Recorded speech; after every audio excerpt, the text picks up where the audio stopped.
Hey, what up, Grind Time Nation? Welcome back to the next episode of Grind Time TV. I am Coach Alex Maroko, pronounced just like the country spelled, well, you know, nothing like it. I'm glad to have you back here. I'm glad it's another Monday morning. We got a brand new week ahead of us, another week to kick more ass. So on Friday, I said I was going to show you the perfect example of what a journey to the top looks like. Because, you know, we always talk about the success stories and all the players who are getting the things they wanted and are playing the college basketball and are signing their letters of intent, you know, with all the parents and athletic directors, everyone watching, and they're playing college basketball and they're hitting 8 3-pointers in a game or they're dropping 52 points in a game. We always talk about that and we focus so much on the successes of these players.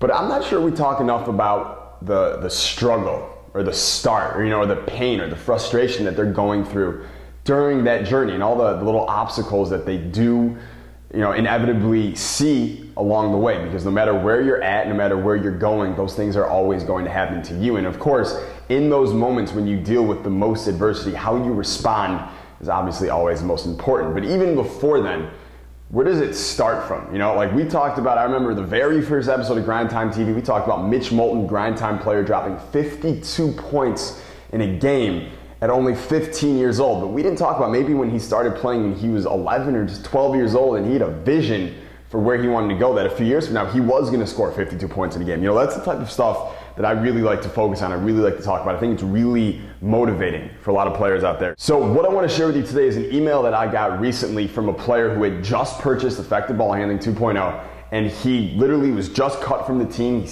bought Effective Ball Handling 2.0. He's going to fix his handles. He's going to, you know, prove a lot of people wrong, obviously. But he emailed me. Most players don't email me right when they start a program. They usually just jump right into it. But he actually took the time to email me back and tell me what he was feeling.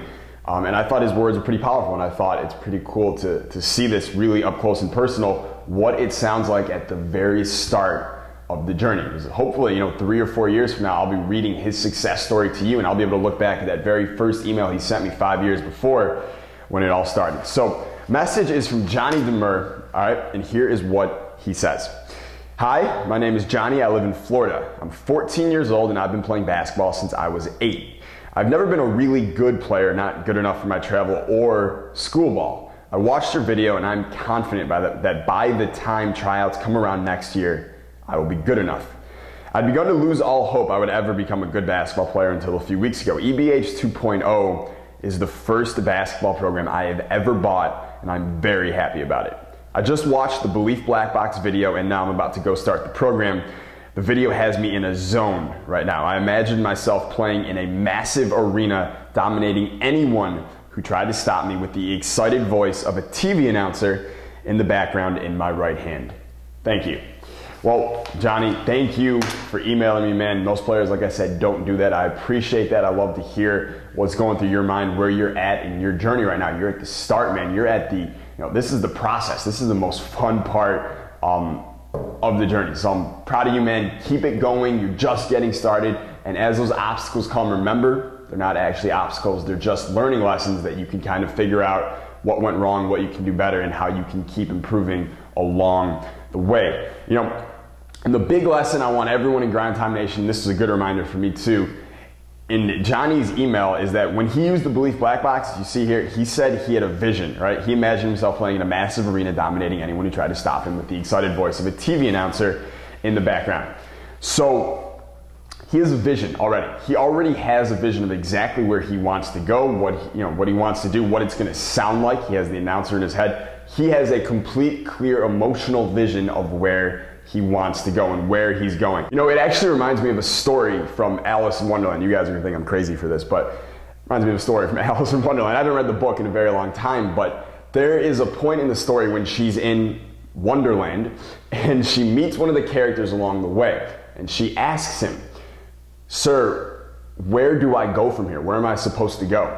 And he looks at her kind of cryptically and he goes, "Well, where do you want to go?" And she goes, "Well, I don't really know."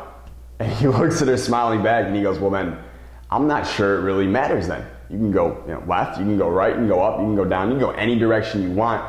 Because if you don't really have a place that you want to go, then it doesn't matter which direction you go." So if you're out there and you don't have a clear vision, a clear endpoint, a clear outcome that you're working towards that you can see whenever you need to in your mind, then you're going to end up missing it. If you don't have the exact target that you're aiming for, you will undoubtedly miss it. So Johnny, he's got his vision already. He already knows exactly where he's going. He's created a point B, all right? You got a point A, which is where you are right now, and now he's got his point B, and he knows exactly where he needs to go, and he's got his proven plan and his blueprint to follow, which is EBH 2.0, to get exactly where he wants to go. So I want you to ask yourself, do you have your vision? Can you see it? Can you hear it? Do you know what it feels like? Is it big? Is it small? Is it loud? Is it quiet? Is it, what is it? What does it look like? Make sure you understand all the pieces of it. You can take in through all the different senses exactly what it's like. Make it as real as possible.